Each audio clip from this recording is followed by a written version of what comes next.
Welcome back to Cabin Fever Dreams. And for those who are ready to put this old TV set away, welcome to the last episode of the season.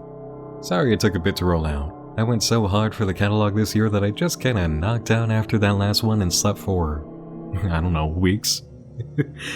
But really, I just felt like we needed one more hit, you know? We've had some silly stuff, we've had some fun, but I felt like we've been missing something truly, wonderfully absurd. We've gotta end this thing with a full card, and I've been holding on to something for just this occasion.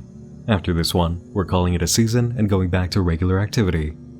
And since we're about to finish Cabin Fever Dreams for the season, I know you'll need to keep the fun going on your own time until we resume our visits. Thankfully, Shudder is here to take care of you as tonight's sponsor. As I've mentioned before, Shudder is my favorite streaming service, and I don't think that's a surprise to any of you. Anytime I want something more in the vein of what we enjoy instantly, Shudder provides, offering a vast selection of content, range of genres, specially curated collections, and their continuous stream, Shudder TV, which has different channels depending on what you're in the mood for. I'm really excited for the new wave of content on Shudder, so much so that I geeked out on Twitter a little while ago when I saw they added the totally underrated early 90s slasher Popcorn. If I could host a title with you all, I'd have Popcorn on the list. I love this movie. But you know what else I love that we have in common? Found footage. The found footage phenomenon is a new documentary that tracks the origins of the found footage technique and how it transformed with technological changes over the last decades, and it's exactly the kind of thing for our crowd. And if you're looking for new films, Shudder is constantly rolling them out, like The Sadness, which people have been raving about. It's the survival story of a young couple trying to reunite amid a city ravaged by a plague that turns its victims into deranged, bloodthirsty sadists. And trust me, it is viciously bloody. I haven't seen a movie with so much red since I don't know when. You can join me and get started streaming great thrillers, horrors, and suspense films for $5.99 a month or $56.99 a year, whether it's on your iPhone, iPad, Smart TV, desktop, Google Chromecast, Xbox One, streaming plugin, a whole array of devices, and always ad-free. Shudder's expertly curated collection includes must-see titles like Hellbender, The Seed, and See For Me, plus all the best horror documentaries and the hit series Cursed Films, exploring strange and tragic coincidences on allegedly cursed productions like The Exorcist, Poltergeist, and The Wizard of Oz. Trust me, if you don't know what happened on the set of Poltergeist, you're gonna want to find out. To try Shudder free for 30 days, go to shudder.com and use the promo code NIGHTMIND. That's shudder.com with the promo code NIGHTMIND. Major thanks to Shudder for the sponsor and for putting Popcorn back in our living room movie experience. Seriously, go watch Popcorn. It's a fun one. I love it. Now, for our topic tonight. A very select few will have already known about this through me, since I did some exclusive Patreon coverage of it years ago. But at the end of this Cabin Fever Dream season, it felt like the right time to bring it out for an entire audience. When Cut Dat was first introduced to me by a viewer through social media, I thought we had something like an Adult Swim infomercial as a whole web series. The home of professional spoon cutting. How riveting. Let's take a look, shall we? Today we're cutting the Fuji apple. The Fuji apple first brought to market in 1962. Very interesting. Here's the cut. Very clean. Great job. Today we are cutting the Cajun chicken breast, 100% organic, free range. No pesticides or growth hormones in this breast. Cut coming to a close here. Separating the meat. Perfect cut. Well done. Today we are cutting a kiwi fruit, also known as the Chinese gooseberry. Cutter having a little bit of difficulty switching the grip here to a vertical piercing grip. Excellent with the pressure being applied. Oh, cut comes across quite quickly there. And there you have it. Yeah, that's it. What's on the label is what you get. This is professional spoon cutting. You can tell immediately it's meant to be satire about the trend from years ago involving like 1,000 degree knives cutting objects and stupid videos like that. But it's taking itself even more seriously than that view-grabbing exercise ever did. In fact, things get pretty serious on a sports level within a few challenges. Today we are cutting an Atulfo mango. The Atulfo mango is prized for its stringless, creamy, very sweet flesh. It's a really yummy fruit. Let's see how the cutter tackles this one. It's going to be using a 3-point pressure technique to penetrate the initial layer of skin here. Having a little bit of trouble there, the fruit's slipping aside. Now there is a large seed in this fruit. Let's see how the cutter manages to deal with this one. I'm not sure that he knows there's a seed in there. Yeah, he must not be familiar with mangoes. I'm sorry. This challenge is considered a defeat, and the spoon cutter moves on to others before we see an unusual entry, Mango Nightmare. Today we are cutting an Adulfo mango.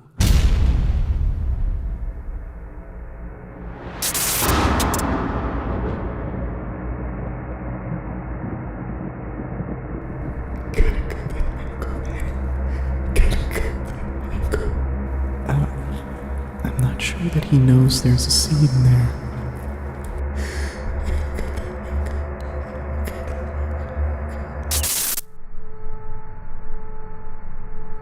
I'm sorry. Several more items are cut, and then we witness a change in the videos. A woman has entered the spoon cutter's life. Next, we're introduced to a series called Cutting Techniques. What's up guys, my name is Caden and welcome to the first episode of Cutting Techniques. I've been traveling the world for years, training some of the world's most advanced cutters, and I want to bring that expertise into your home and get you thinking like a professional. So if you're a beginner, we're going to get you out of the books and behind the board, and if you're an intermediate, I'm going to get you thinking with more consistency. I'm going to get you thinking strategically about scoring, and I'm going to introduce some techniques that you may not have thought of to do cuts that you're already comfortable with. I want to start with a basic and one of my favorites called the 1-2 pound. Now, right here we have a turnip, but this is going to work well with any firm fruit or vegetable. The 1-2 pound is going to be 2 small jabs followed by a pound, and it's going to let you open up a vegetable or fruit very easily. You don't want to go all the way through. You want to stop at about a third to halfway. Let's give it a shot. Find a secure placement, and just feel comfortable with it in your hands. Come here. Now this is a very, very firm turnip, so we're up for a challenge here, but this is good. And we're just gonna kind of, without trying to hurt ourselves, you know, we may even wanna move our grip back a little bit. We're just gonna do 1-2 pound, 1-2 pound, and then you see that's gonna let you get into the center, and you can go into a pry. That's the 1-2 pound. I hope you guys get behind the board. I hope you try it, practice. If you have any questions, let me know in the comments. As always, I'm here to help you. Good luck cutting, guys, and I'll see you next time, okay? Take care. A few more common food cutting challenges arrive, leading up to a surprise: cutting wedding cake. The cutter has gotten married, and the presence of a 2-time world spoon cutting champion narrating alongside the usual commentator suggests that his career is on the rise. Even the videos seem to be on the rise, gaining a composure cam which shows us the spoon cutter's face as he works.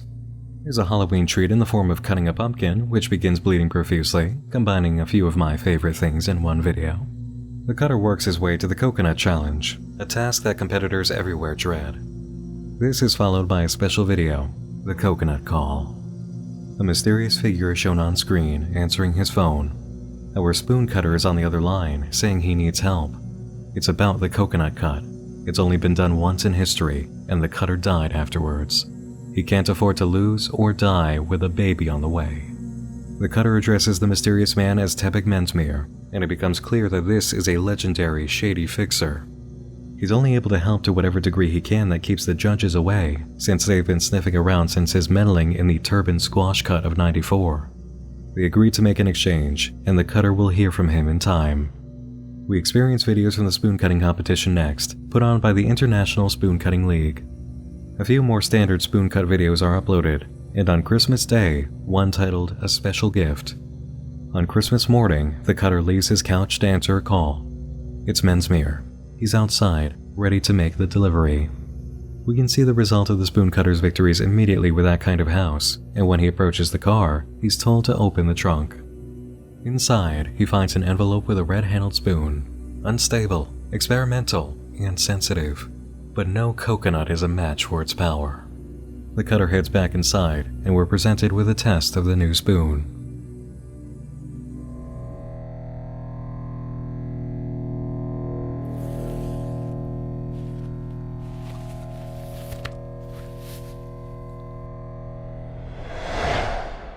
would seem our famed cutter is finally met his match.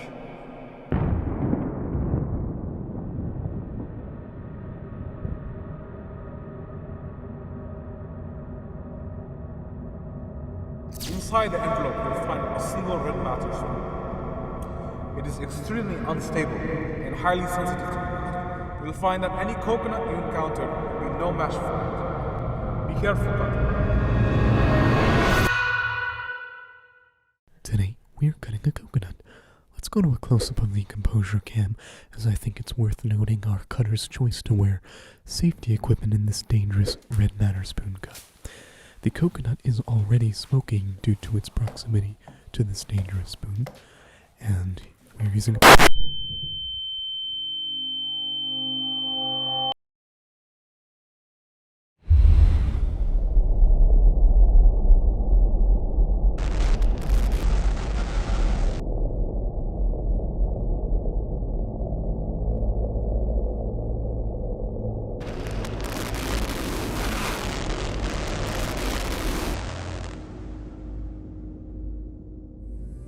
So I know what you're thinking. Pyramid Head? Yeah, Pyramid Head. Why is he here? I don't know. He's everywhere lately. Why question it? In the following video, Cutting a Devil Dog, we can see the cutter's injuries on the composure cam. Things proceed as normal following this until expired baby food. Today, we are cutting, expired baby food. Oh, Jesus. I know they were expecting a baby. I'm not exactly sure what's happened. This is not... Christ. Shortly after, we receive Cutting a Lemon. The cutter is not in the studio. Considering what's been going on, this is cause for concern. I'm gonna give him a call right now. If you'll please bear with me, we need to find him. He's never not shown up like this before. I'm not sure what's going on. I mean, we have given him a lemon to cut, and he's been given a few lemons of his own. Hello, we are not available now. Alright, I'm gonna leave a message. Hi, I just wanted to inform you that there is a lemon cut scheduled for today. The crew is in the studio. I'm in the commentary booth, and we are just waiting on you. I understand you're going through some tough times right now. Please just return my call when you can, and we'll see you at the studio at your earliest convenience for a lemon cut. Take care, buddy. Hopefully he'll get the message, and we'll see him again sometime soon.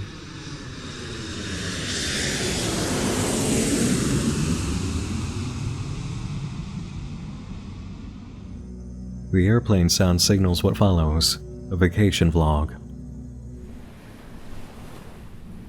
Why am I here? I never thought that I would be somebody to fall from grace all the way down to the bottom of the barrel. And now it's left me wondering why I even do this. Why do I cut? I don't do it for me anymore. I'm successful. I did it for my family. So, do I continue? It's only the community that I have to look forward to. People like Marshmallow, Sample Text, Sapir Audio, Noble Eclipse. They're what I have left. I think I just need some time to think, some time to drink. Let me remind you of a quote from Napoleon about champagne. In victory, you deserve it, and in defeat, you need it. What can be said about the rest of the series? Well, It has its moments of narrative coming in, following the continuous up and down career of the spoon cutter, with appearances by Pyramid Head, dark and spooky members of the upper echelon of the International Spoon Cutting League, the return of the mango, and lots of assorted spoon cuts. Every last one of these videos on this channel I have seen. It's interesting to see where it goes now and then with these mysterious individuals behind the International Spoon Cutting League, but altogether, we do not see a complete end to the spoon cutter or his tale. After 2 years running with his idea, the Dat channel called a project end on June 4, 2016, with a video titled New Horizons. It opens with a quote by Steve Jobs, then takes us on a tour of an apartment in a city. Finally, we meet the spoon cutter. It's time for a new venture, and a very exciting one. I've decided to start daily vlogging, and I'm hoping that you'll come on over to our new channel and enjoy the outside life of a spoon cutter, but without the spoon cutting. That doesn't mean that spoon cutting is dead or cut that is dead. It's just taking an extended vacation.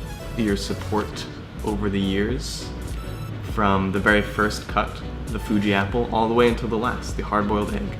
Your support meant the world the entire time, and it still does. I love each and every one of you that is a part of the Cut Dat community. I do anticipate posting cuts occasionally, and once we really get into the swing of things, of editing and shooting every single day, uploading every single day, there will be more spoon cutting content. But if you're hankering for some more of my face, come on over. You can click on the annotation or the card right up here and join us. Thank you for listening and thank you for watching. I love you. So, if you follow the instructions on the new channel, you get the bigger reveal. This is Michael Soros, who embarked on the Dat channel because, well, actually, he's going to give you the rundown. 10 years ago, in March of 2006, I had my first ever viral hit. When we got 80,000 views in 2 days, our video was ranked as one of the top 50 being watched on all of YouTube. Had we kept making those parody, lip-syncing videos, we probably would have been in PewDiePie's shoes right now. And that's a mistake that will haunt me forever. For the rest of my life. I got this super sweet ride for my 17th birthday. I decided to try and race it around the island of Manhattan faster than anybody else ever had. Jalopnik featured our story and our video as front page news 2 days in a row. 250,000 views later, and the New York Police Department shows up at my house in New Jersey.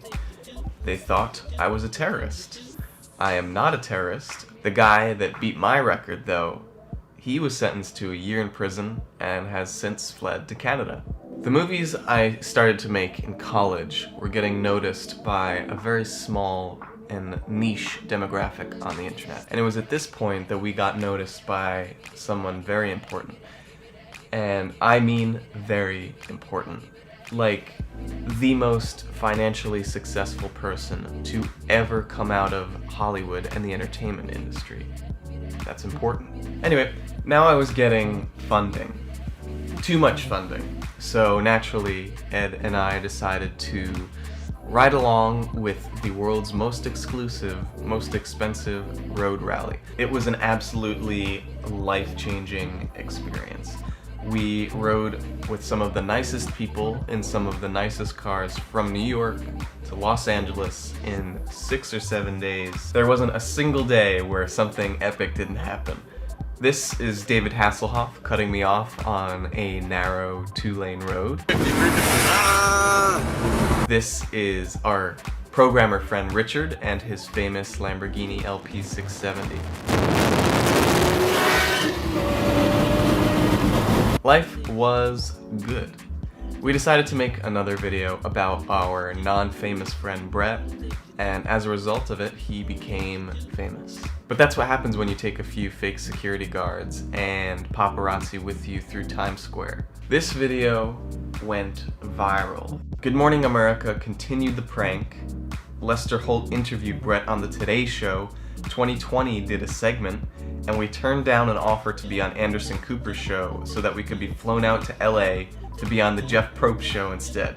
This video was so globally known that we got an offer to produce our own television show. Unfortunately, these guys beat us to the punch, but I'm okay with that because these guys are hilarious. We followed up this massive hit with another video about how awful mainstream America's taste in music is.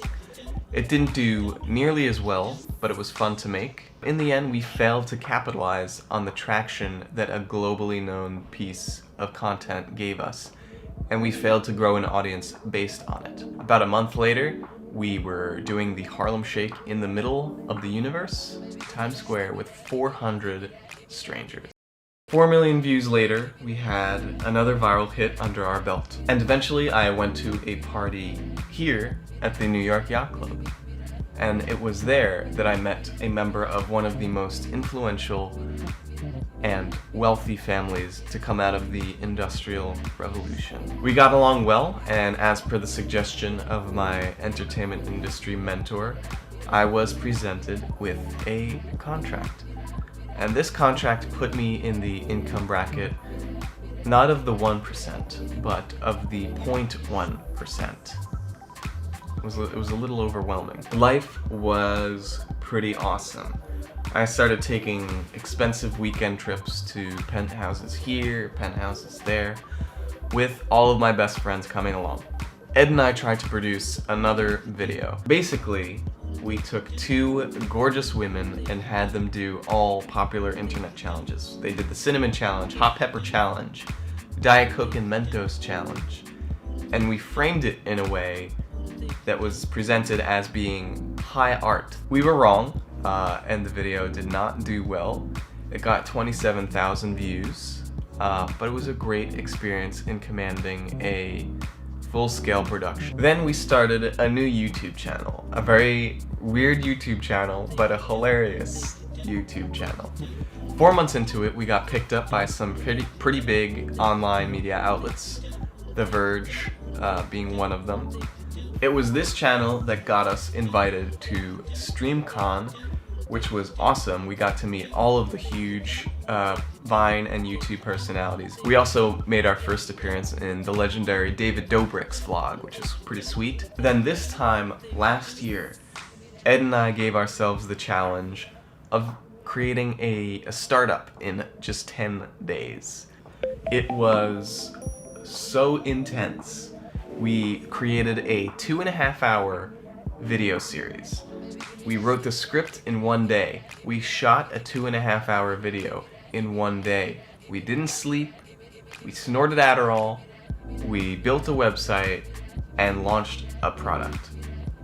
Unfortunately, it initially didn't sell well, but since then Ed has been selling it on his own personal website, which is great. I'm not speaking very well because it's my 27th birthday and I'm already kind of tipsy on tequila. So if you don't understand what I'm saying, just leave a comment and I'll translate my drunk speak for you. Alright, we're gonna go back to the pool and get some more tequila. And that's about it for now. He's done some stuff here and there that's been noted on his channel, but there hasn't been a return to Cut Down or much else like it as far as I'm aware. I have a feeling, however, that we have not seen the last of Michael Soros and his creativity. A person like this who keeps on creating just does not stop. So, be on the lookout. You never know when the Spoon Cutting League might return. You do, however, know when you might expect Cabin Fever Dreams to return. This has been a wonderful spring season for us, and I hope you've enjoyed it immensely. For now, I'm putting away the TV and we're getting back to usual activity at the office. Thanks for joining me this season. Thanks to everybody who made spoon cutting possible. Thanks to Shudder for sponsoring this video. And thanks to all of my supporters on Patreon who enabled me to cover weird stuff like this. If you'd like to support Nightmind, you can do so for as little as just $2 a month, which gets your name in the credits of all major videos and allows you into the Patreon community with our Discord. This also supports the Nightmind Index for new and emerging nonfiction projects. And if you can't do Patreon, you might have noticed the new thanks button below my videos. You can donate a personal thanks to me directly this way, and your comment will show up with a special tag. So, if you enjoy what I do, or particularly enjoy this Cabin Fever Dream season and want to say thanks that way, you can do so. Thank you for joining me in the dark again this evening. Once more, I'm Nick Nocturne, and like the enduring spirit of spring, you'll be seeing me again real soon. Until next time, sleep tight.